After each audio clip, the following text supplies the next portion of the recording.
Are we live? Good morning. Yes, we are now live. So I don't want to get big and bulky. This is something that we hear a lot when someone sees about resistance exercise, strength training. And what does the research show around this, around women doing it and menopausal women as well, with lots of research coming out recently? Well, firstly, number one is you won't get big and bulky by accident. So you won't get big and bulky by accident. You would need to do certain things to really promote that. And how do we know this? Well, there's people out there trying to do everything they can to get big and muscular and bulky, but they're struggling to do that.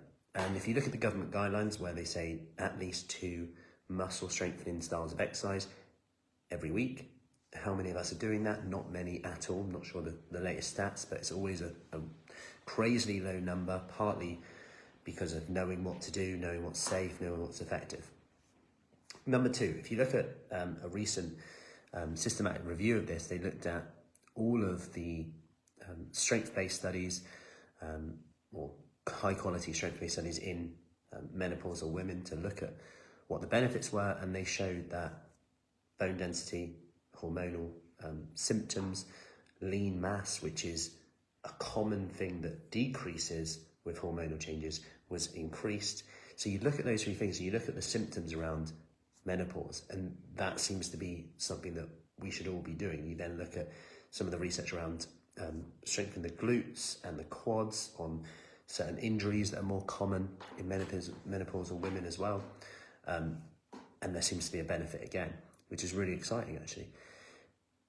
Of course, the type of exercise is up for debate, but just because a lot of the strength training just shows benefits anyway, but high volume, slightly higher repetition stuff than low repetition stuff seem to be slightly more beneficial, but that's up for debate anyway, and also it's personal preference. But my point here is that you will not get big and bulky by chance. Number two, it will help improve your bone density, potentially hormonal symptoms, lean mass, and therefore quality of life as we age, which also protects our joints, which reduce our risk of disease as well as things like, if you look at muscle as a predictor for type 2 diabetes and preventing that as well, that insulin resistance, insulin sensitivity as well, another benefit in there as well.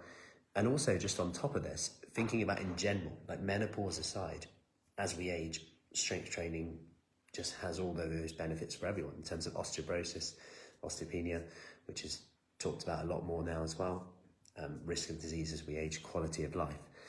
And if you look at the fact that most of us aren't actually meeting the government guidelines from this, what can we do to help with that? Well, you can get someone who can teach you how to do it.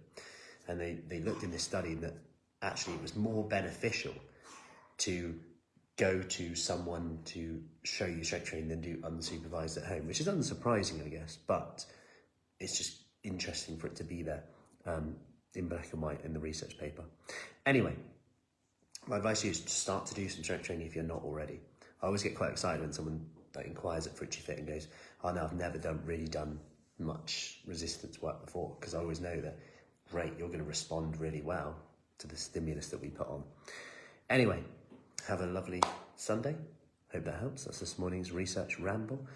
And have an awesome day. Speak soon.